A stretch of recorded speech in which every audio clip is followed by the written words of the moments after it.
Thanks a lot to Boston Review. Thanks a lot to Thea, and to all of you for coming out. So I think I'll just start us off here since the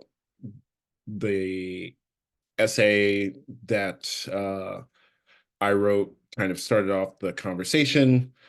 That essay was trying to make an argument for what I see as the question of our century. And that is, um, how, by what means do we dethrone fossil capital, right? I'm understanding fossil capital, kind of following the way of framing it that you might recognize from the Zetkin collective, but understanding a sort of conglomerated fraction of political and economic interests that revolve around the fossil fuel economy, as being a fraction of the global ruling class, if you want to call it that.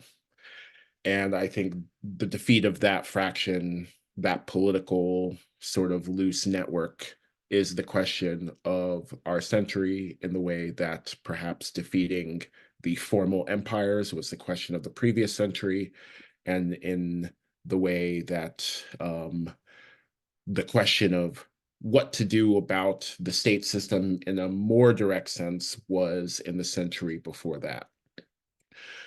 So the way that I framed this in the first essay, and the way that I've been thinking about it over the past few years, is to kind of see the last few centuries as establishing a new political system. There have always been extractive economic structures and institutions. There have always been unjust economic and political formations. None of that is new in the last few centuries.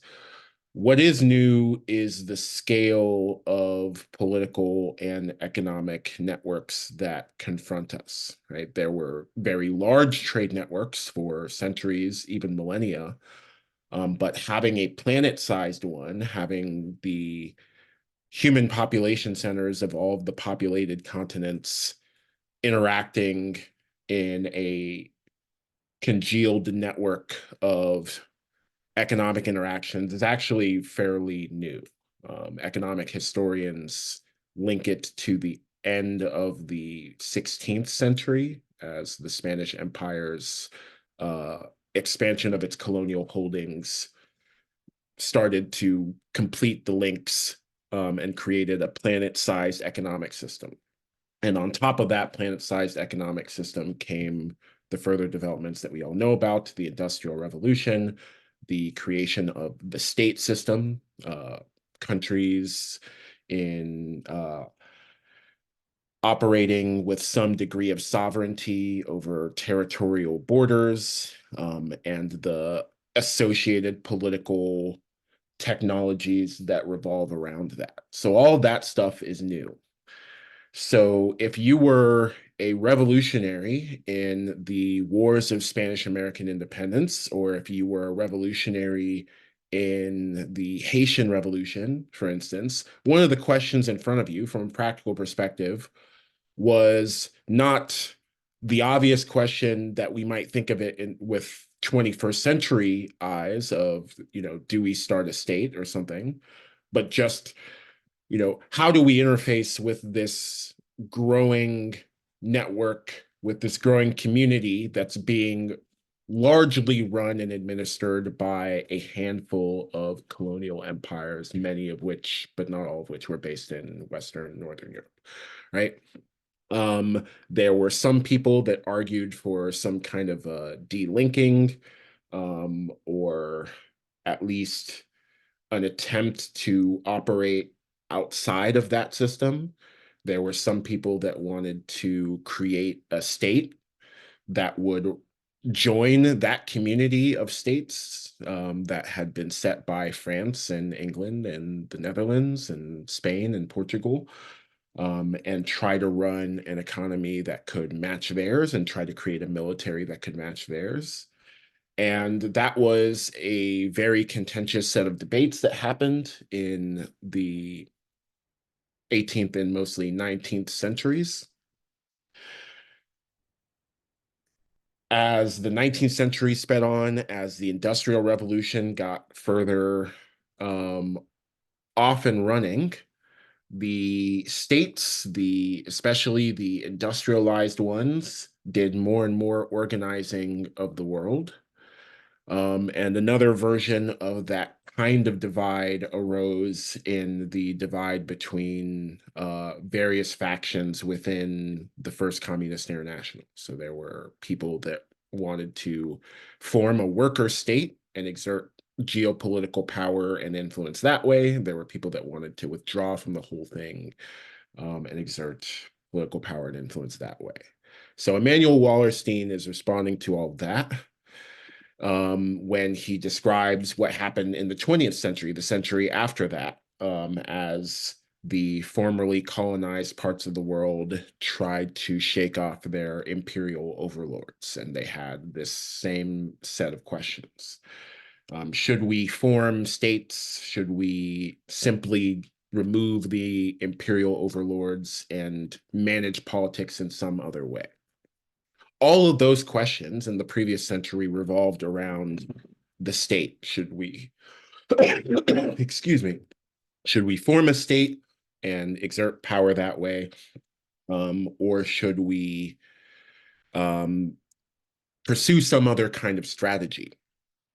And the challenge to that way of framing these basic sort of world historical century level political problems and disagreements, the challenges posed to that by this century, the 21st century, has two parts.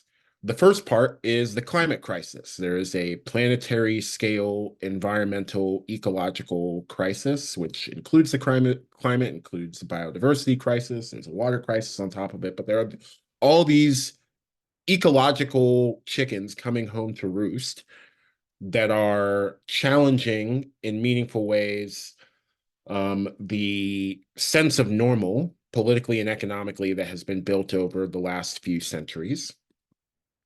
And on top of that, with the developments in the economic system, the capitalist economic system that arose from the last few centuries, is a level and cultural influence of corporate power that there is no precedent for, where asset managers control amounts of wealth that are comparable to entire countries, and where the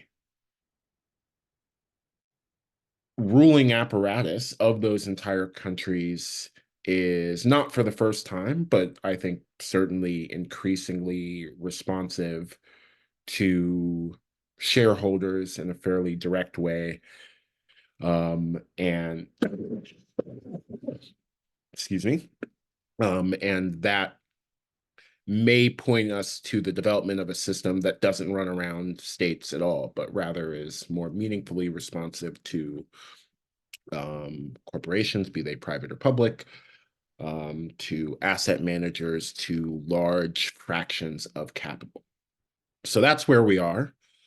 And as I said, I've written an essay that tries to say that I think the question that faces us in the 21st century is not centrally about the state, but answering it might centrally require the state. We might need something of the size, scope, and geopolitical heft of the state to combat the fraction of capital whose production and reproduction is most a danger to the continued life on this planet, at least life on this planet on terms anything resembling justice. So I'll leave it there.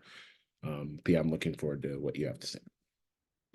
Thank you so much. That was, even for someone that read your essay probably more closely than most folks in the room, since I had to respond to it, that was still enlightening and useful, broader context on really even the history from colonial conquest onwards. So thanks for that sweeping account. I guess I want to start by saying I completely agree with Femi, right? So this isn't really going to be a debate in which I propose an alternate view. It's going to be more kind of additive and complementary, I hope. I just want to kind of reiterate just like the core of the argument. And I really love this line from the essay that the first task is to dethrone fossil capital, and then we can transform the world, right? So it's an argument about the sequence of radical transformation, that without dethroning fossil capital, we actually don't have a world to make more just, first of all, but also like all of the kind of entry points into other forms of justice, equity, and transformation are blocked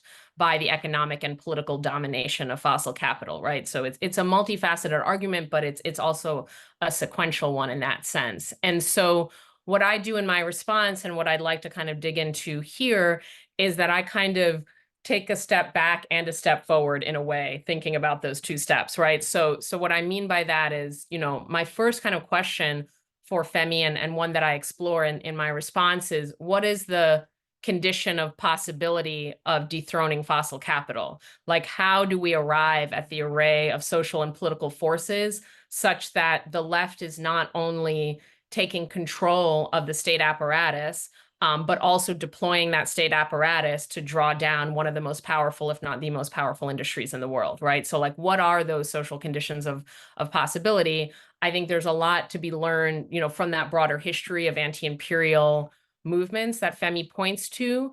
But I think there's also a lot to be learned from like contemporary movements of different sort, both those that are directly confronting fossil capital and also those that are mobilizing on other terrains, right? Like, how do movements gain the power to actually change how the state operates and also to occupy that state, right? So that's kind of a preliminary point, is like, how do we get to take control of the state such that we could dethrone fossil capital?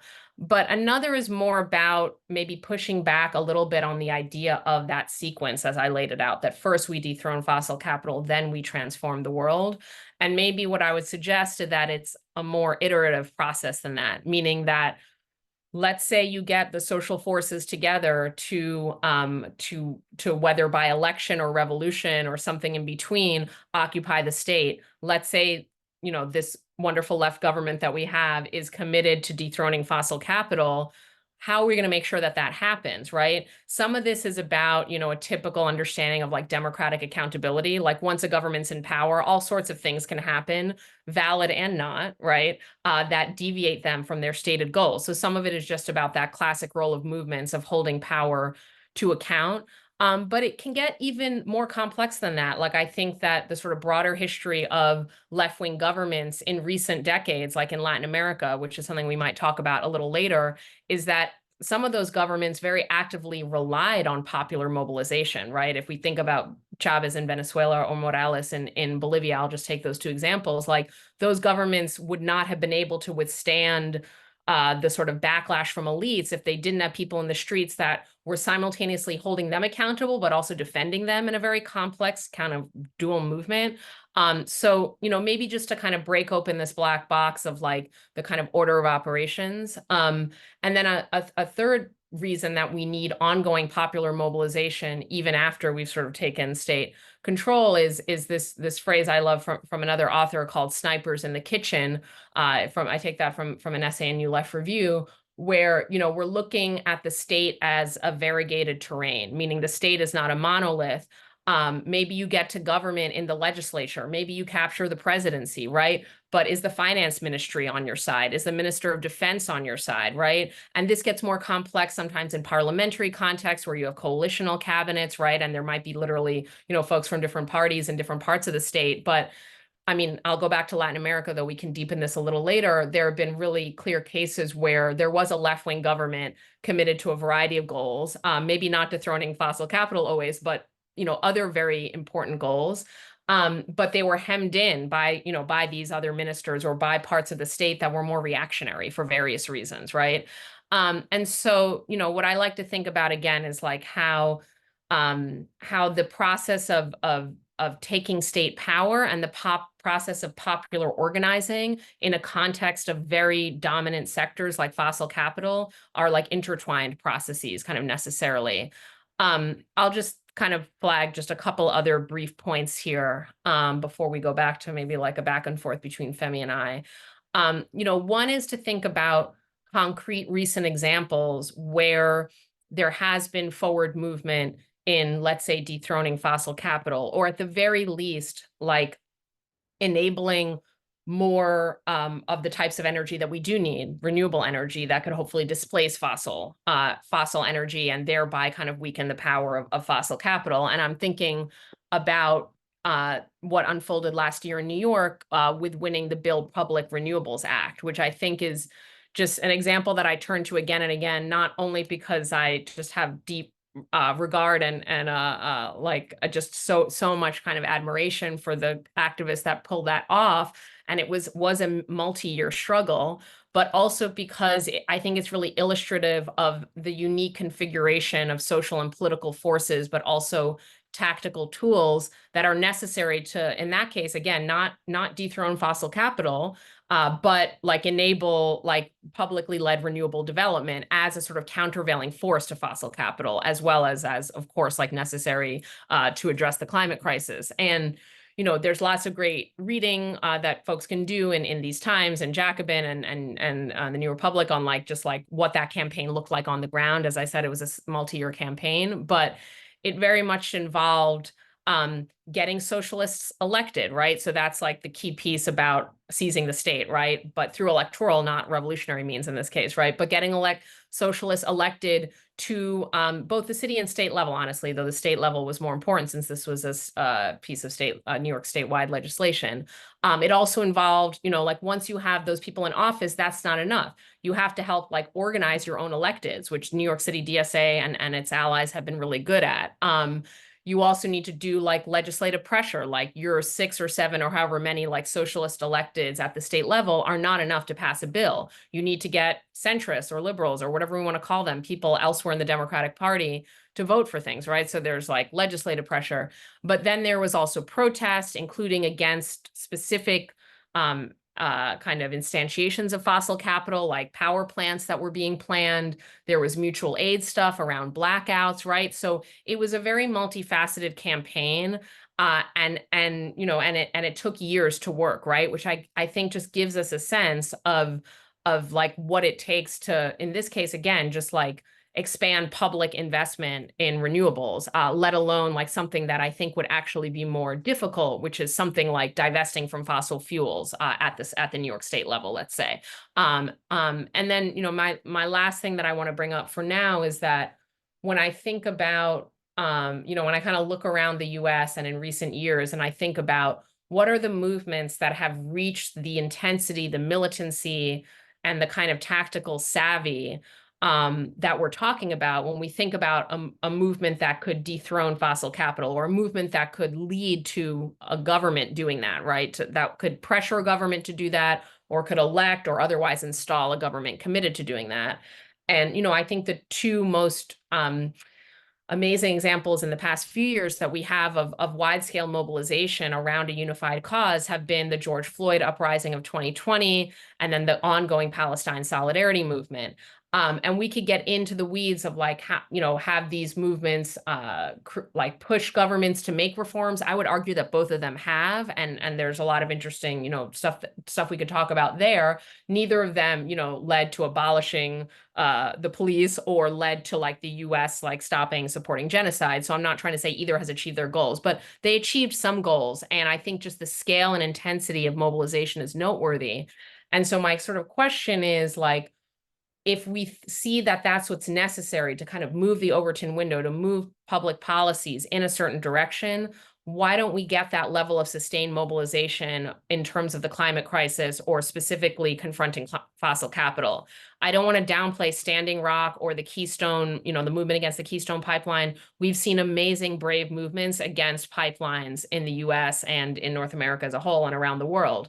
But they haven't been as sustained or as geographically dispersed enough to kind of be a broad front against fossil capital as a whole. And the US continues to be the #1 oil and gas producer in the world, right? And so, what would it take to kind of build the kind of movement that is as militant as some of the ones I just mentioned, but where the goal is dismantling fossil capital or drawing it down or phasing it out in the US, right? And Femi, you don't have to answer that question all at once, but I am sort of curious if you agree with me that something like that is necessary as a preliminary first step to your 2 steps. And if so, like what you think would get us there, would get us to that level of climate militancy or anti-fossil fuel militancy.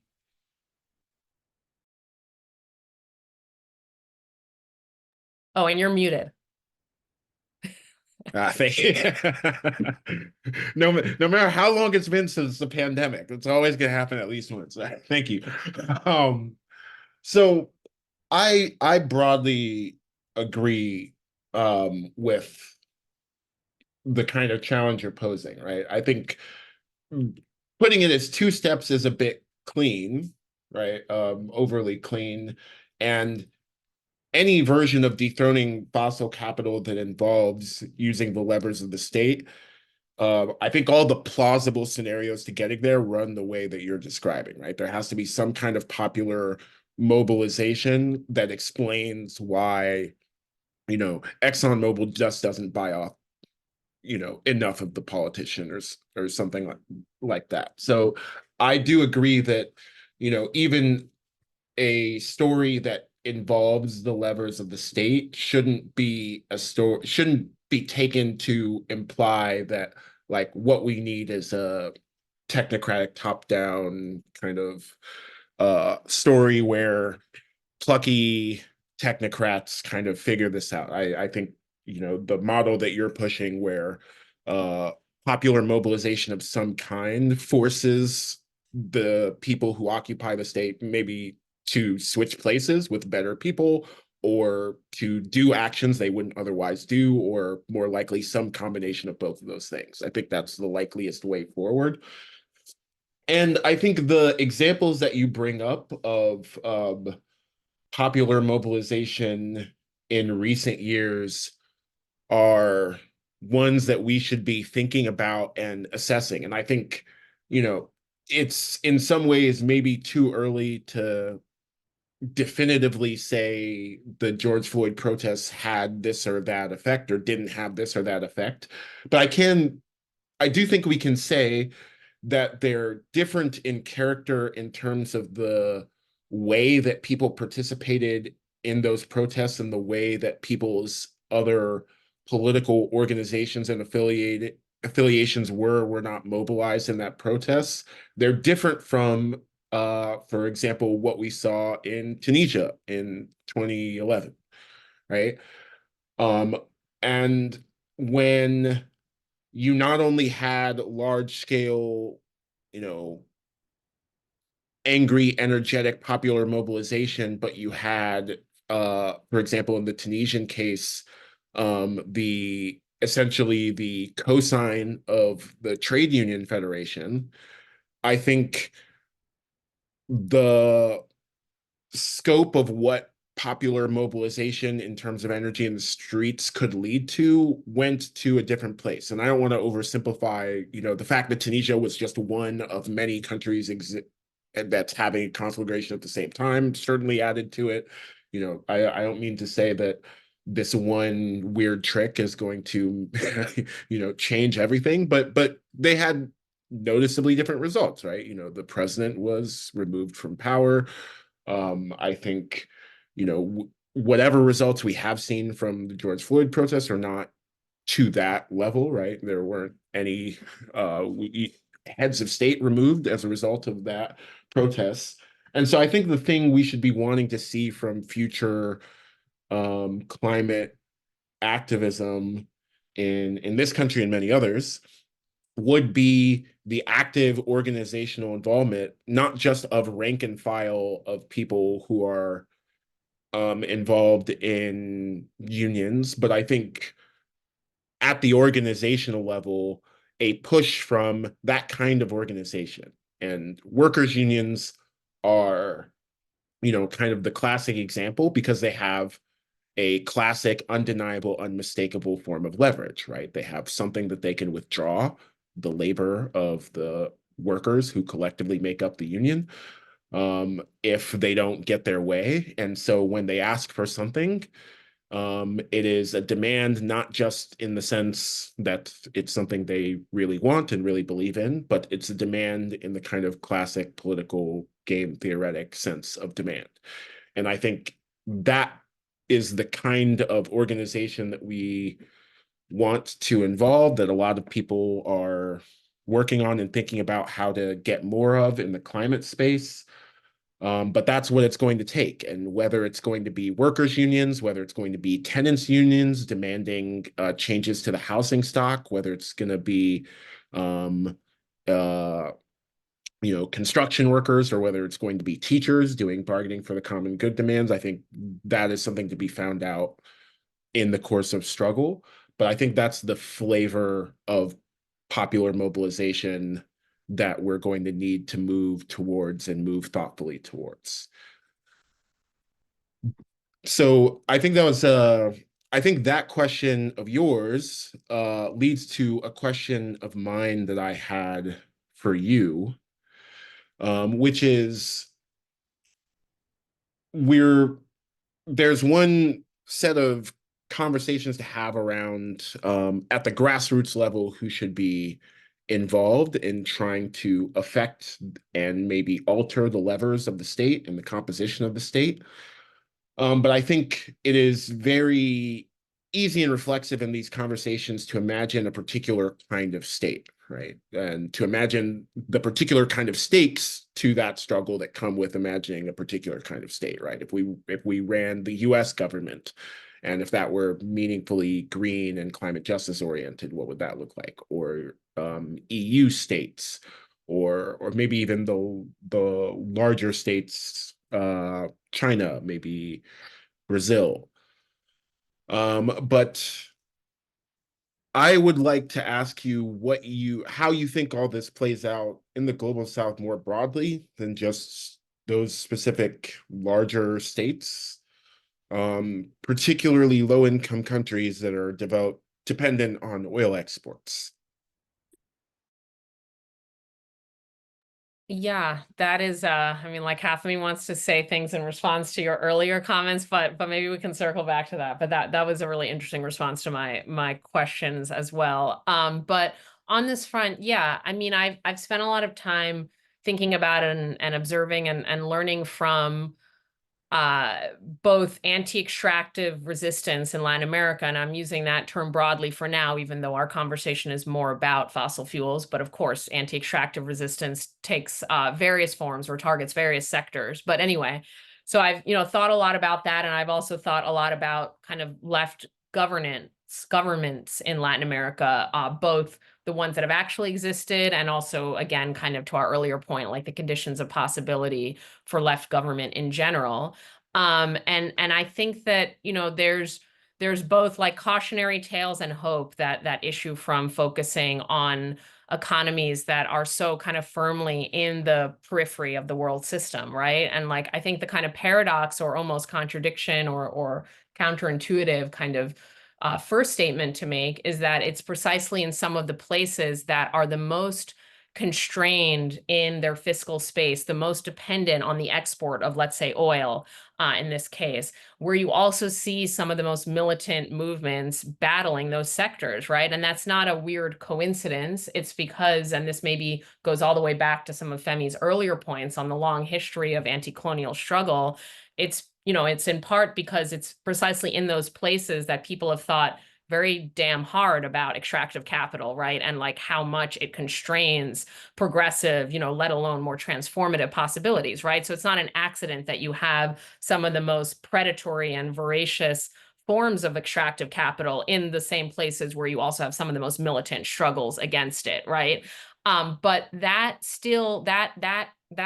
combination still puts left governments in a very difficult bind. Like literally what I just said, on the one hand, can give rise to left governments, right? Because you do have activated popular movements contesting all aspects of extractive capital. And I'm just, again, using that term broadly because I want to include a little bit too some of the anti-mining struggles and other things, right? Because their dynamics are not that dissimilar.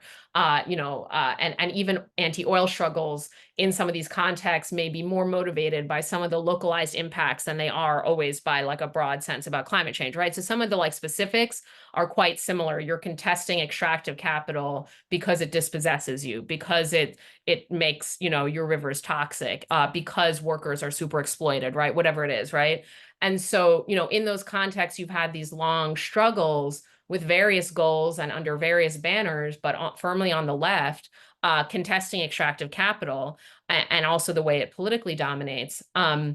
and those struggles are why we've gotten some really amazing left governments in Latin America. I'm just speaking about, Latin America for now.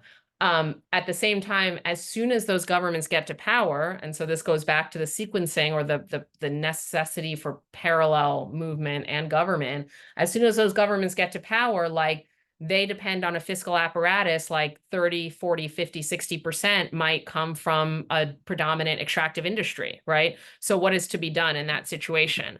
There's a lot that we could say there. I mean, I think the most immediate thing to say is that, eco-socialism can't happen at just the scale of the nation state and the global south. And what I mean by that is that other forms of transnational and global redistribution are necessary so that governments are not, faced with an impossible choice of like, do we use oil money to subsidize schools, or do we cut off the spigot and not have schools, right? But respond, on which movements do we just respond to? The movements for more school funding or the movements against oil? Like that's literally the position that you're in Ecuador or in Nigeria, honestly. I mean, in any place that like is an oil exporter and is a price taker, like it just has to deal with the global market, has little influence in it, like you're really in a bind. And that's not to excuse the errors and sometimes more than errors of some of these governments, but it's just to say what the structural position is. I want to bring in something a little more hopeful, but yet still complex about this, set of circumstances in global South economies dependent on extractive sectors. I'll maybe start with Ecuador, and I'll be there for a few minutes, and then I'll either cut myself off or I'll go to Colombia if there's time, because I think there's some interesting pieces from that country as well. But in Ecuador, everything I just said applies, so I won't reiterate it. But you had a left-wing government during the Pink Tide that came to power in 2007. With a lot of popular support, though, even from the early days, there was some friction around the fact that government was very clear that it was going to continue to rely on extractive resources in order to fund social programs, primarily oil, but also branching out into copper mining and other things. But there were a lot of important victories during that government, including one of the most, if not the most progressive constitution in the world that guarantees the rights of nature, guarantees a firmer set of indigenous rights, et cetera, and environmental protections, all sorts of things. But paradoxically, while Correa, the left-wing government, was still in power, it was hard to get those rights fully implemented. Like people were struggling to say, like, the rights of nature means this oil project shouldn't move forward, right? Or this mining project, right? But the government was pretty committed to that model, and it was challenging. So there were victories that were pretty localized, like a specific project maybe would be stalled, but it was hard to get full implementation of what it said in the Constitution. And on another front, there was efforts to basically ban oil drilling in this super important Amazonian biosphere called the Yasuni National Park. There was a whole movement to say, like, we should not extract oil here. And in fact, President Correa supported that movement initially, right? So you had a lot happening, but it wasn't changing the model of accumulation. And even what was written in law was not actually limiting extraction yet, even though, the rights of nature were there on paper. Fast forward many years later, you have a series of right-wing governments that for all sorts of reasons took power after Correa. And weirdly enough, it was under those governments that some of those seeds that were first sown in the Correa, administration, where these constitutional rights were first won, that now we have more codification. So there have been several court cases won using the rights of nature that have blocked specific projects from going through, extractive projects in very sensitive ecosystems.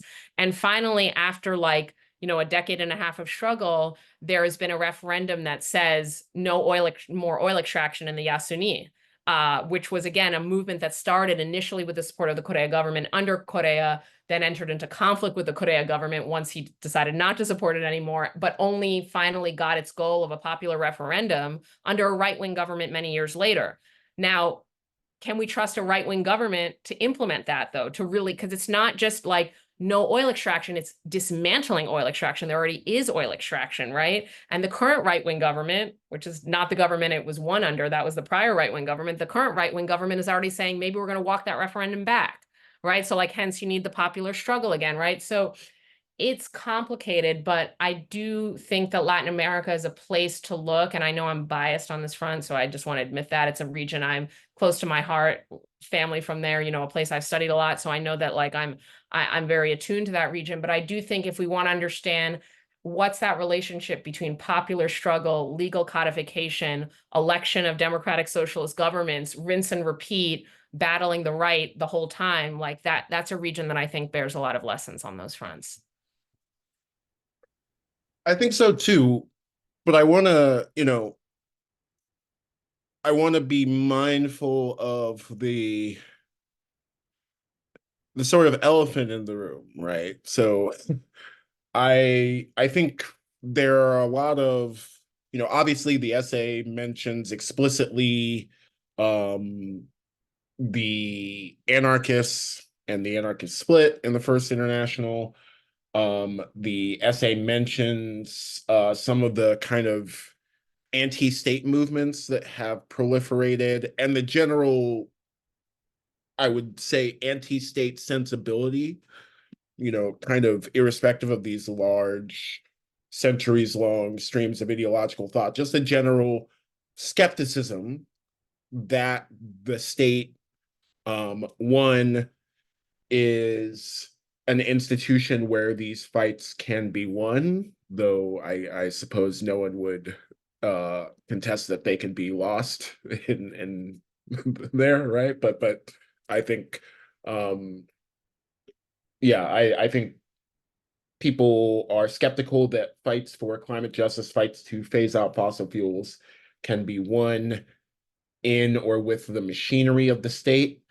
Um, Even people that might be willing to think that it's at least in principle possible to win with the machinery of the state might doubt that those wins would be durable, right? Because the state has its own sort of institutional culture and incentives, and those push in the direction of easy revenues. And what is fossil fuel, if not, the promise of easy, dependable revenues for state managers.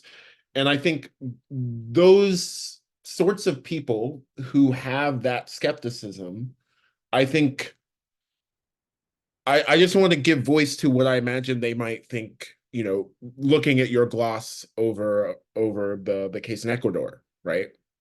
I take it, you know, uh we had a lefty in power, Correa.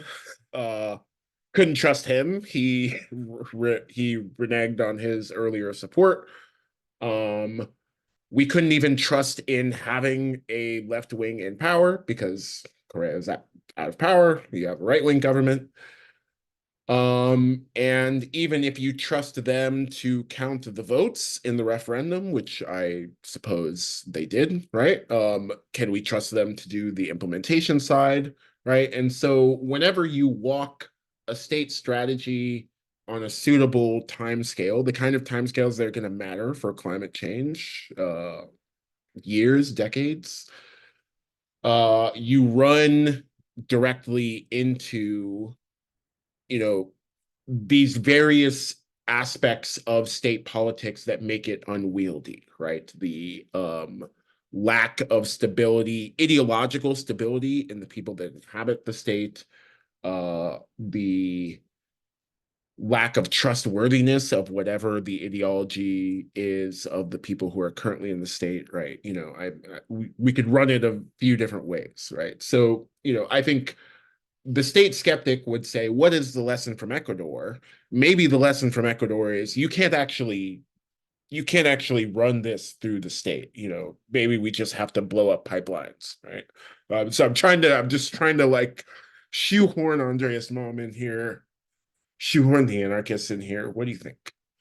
Yeah, so I think a couple of things. I mean, all of that makes sense to me, and I know you're animating a position that you don't 100% hold yourself, just to kind of broaden the conversation a little bit. It's interesting because there are ways that this applies to what I was just saying about Ecuador, which is where you were kind of bringing it, but it also applies to the BPRA. So I'll come back to that maybe if there's time in a moment.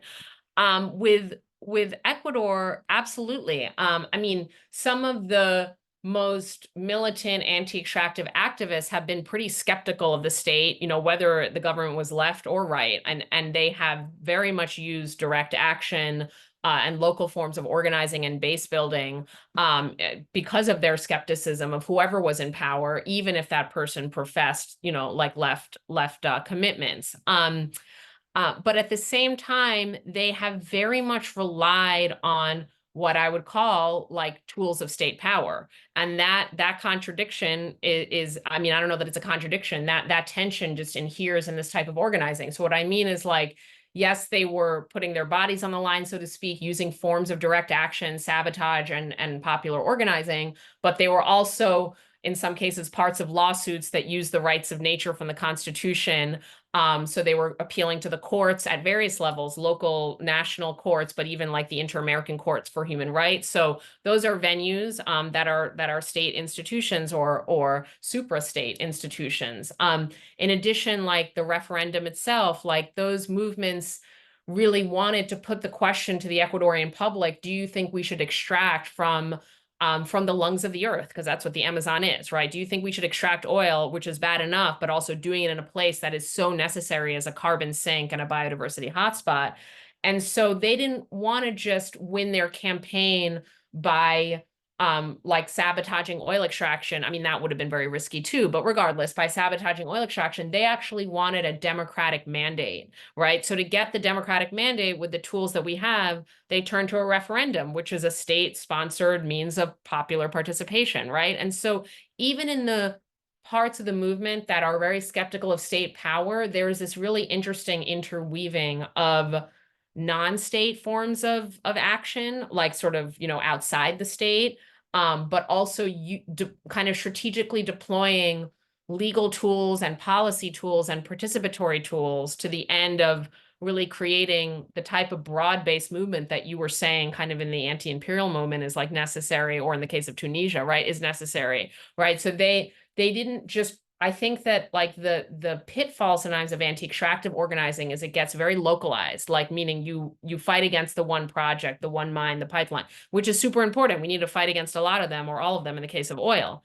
But the question of how you massify that and how you scale that up, like I think using these different terrains of the state, a popular referendum, a court case, etc., like those are tools that those same state skeptical movements have used, right? And so I think I find that interesting. But, one other just quick thing on the mom piece about sabotaging fossil capital, I think like, and this is in an ideal world, of course, and we haven't quite seen this. Maybe Colombia comes close, the country of Colombia, that is, with its current left-wing government that is actually much more committed than past left-wing governments in the region to drawing down oil and coal, of which Colombia is a major exporter. But so maybe this applies there. I'm not 100% sure, but in a sort of ideal situation, I think that there's a way in which, and I think actually Mom would agree with me on this, maybe just being a close reader of him, that there's a way in which like a state that was committed to the same goal of drawing down fossil fuel use and basically stranding fossil fuel assets could benefit from movements that were systematically targeting those assets, devaluing them through their own actions that made those assets basically unrecoverable from an investor perspective, right? And like, there's a way in which like kind of using sabotage to undermine the value of fossil fuels because investors get scared of investing in something that's risky, could coincide with government takeover, right? It's actually easier to take over industries when they're in decline. It's harder, just because there's more antagonism and opposition, to take over a flourishing, profitable industry like the fossil fuel industry currently is, right? So I think that if we ever were going to get to a state of affairs in which a government was really helping to draw down the fossil fuel industry, it's hard for me to imagine that happening without maybe anti-statist direct action, targeting of the infrastructure of fossil capital kind of simultaneously.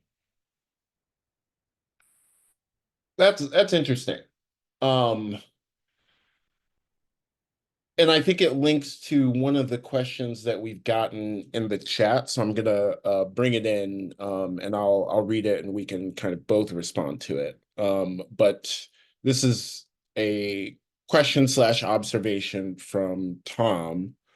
So Tom notes, you guys talk a lot about popular movements within states and the state itself, but there's another level to the battle against fossil capital, which is the international level. One would not know how radical the movement within the UN climate negotiations has gotten or how sophisticated, and then follows up saying, in other words, we also need specifically planetary slash multilateral forms of organizing, like the push for the fossil fuel non-proliferations treaty, for example, which I think kind of unites, but also challenges some of the stuff we've been saying, right? So Colombia is a particularly good example, given that, if I'm not mistaken, Colombia is the largest state that is currently a signatory to the fossil fuel non-proliferation treaty. And there are roles for activists to intervene directly at that level.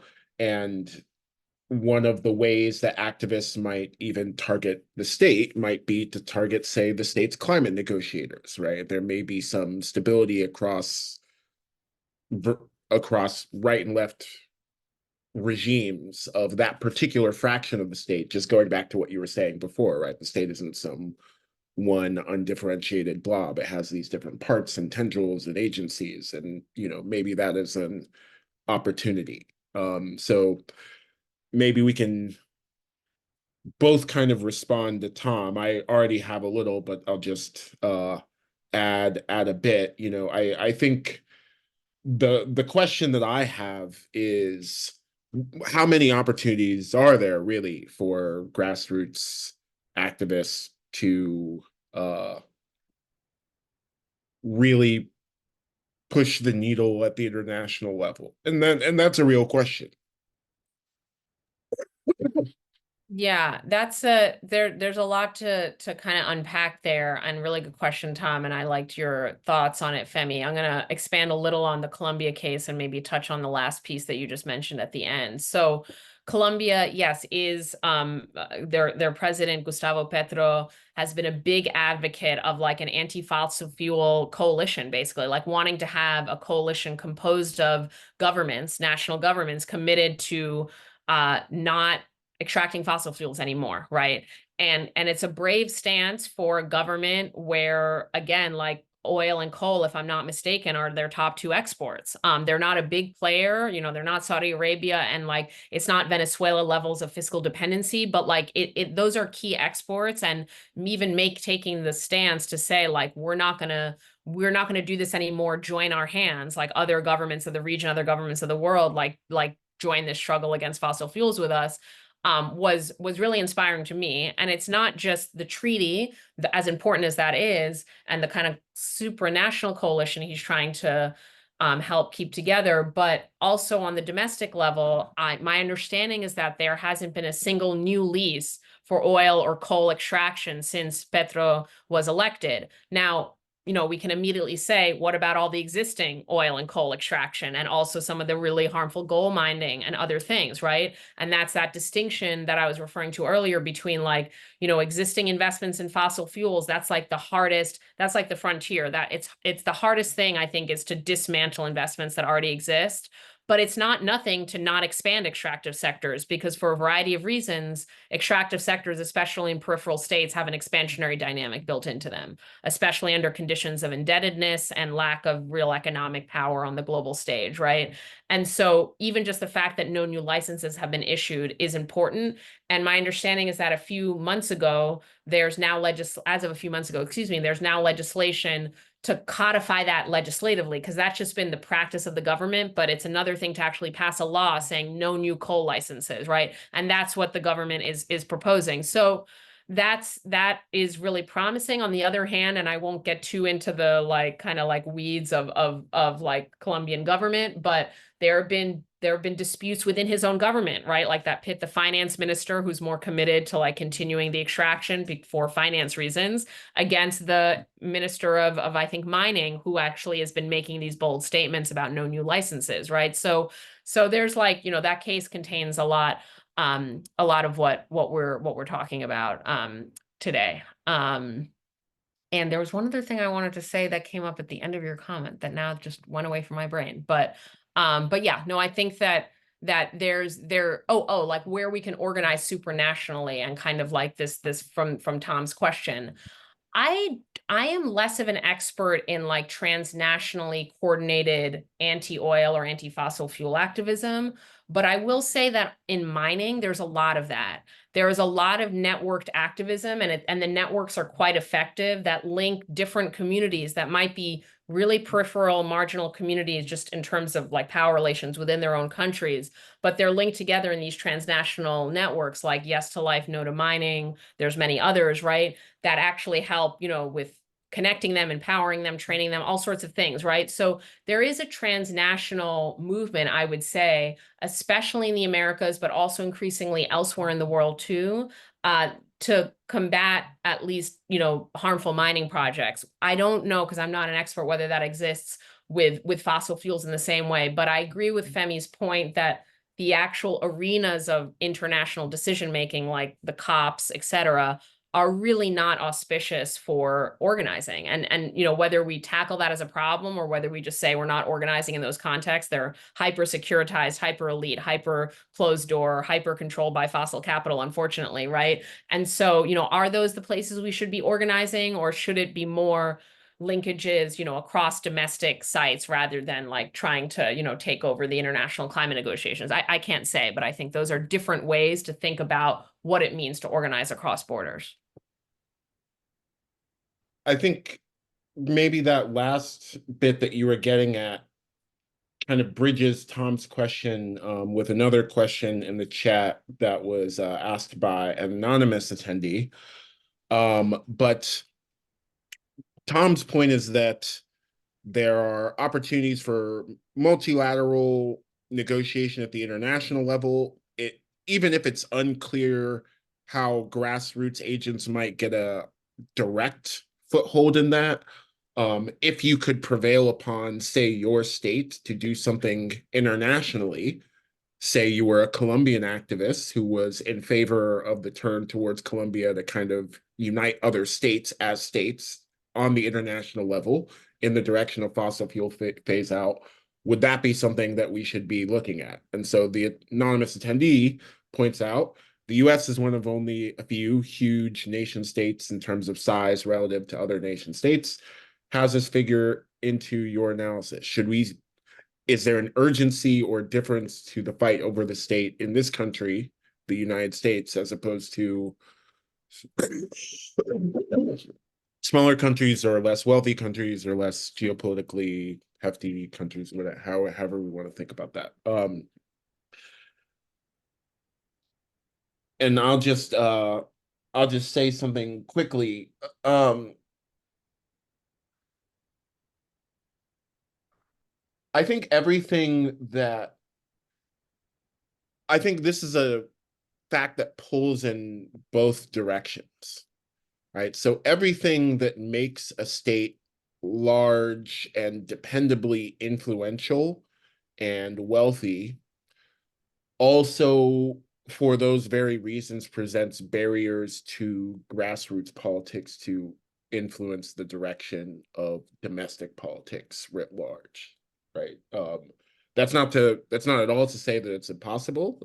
And certainly we see examples of particularly countries that have strong labor parties and have strong um, mobilized populations do manage to affect national affairs, but I think the difficulty of doing that gets harder as the state gets wealthier. So I'm not actually sure that I'm prepared to say anything sweeping about the stakes of uh or rather about the strategy of trying to affect the state government of the United States. I think that our position is actually just quite like others in the world, at least as far as what we should be trying to achieve.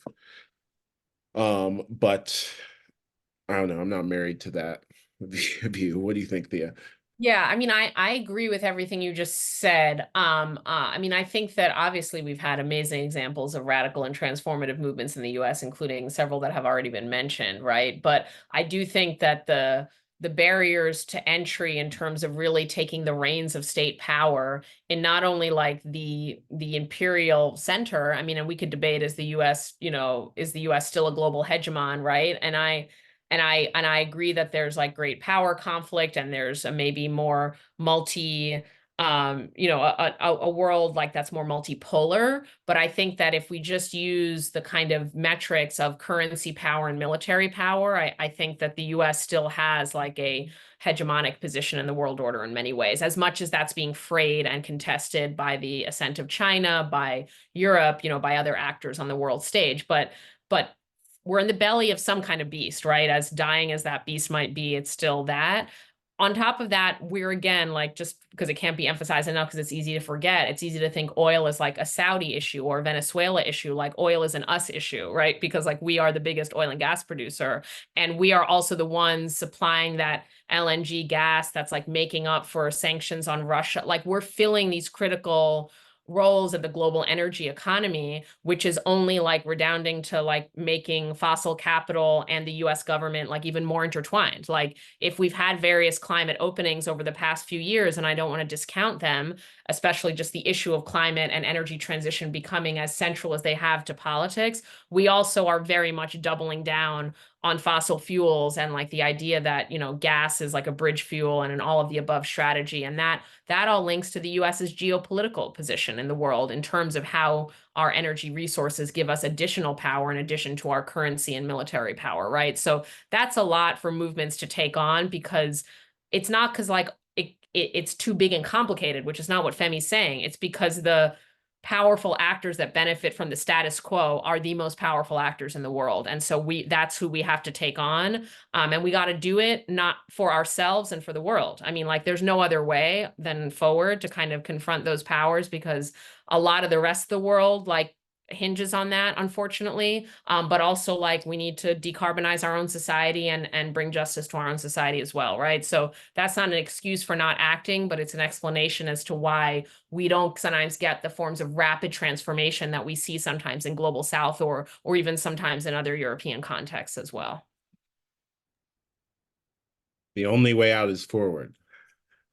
I can't think of a better way to close it out. Thanks again, Thea. Thanks again, Jasmine. Thanks again, everyone who participated on this call. And looking forward to seeing you all at the next one. Thanks so much. That was great.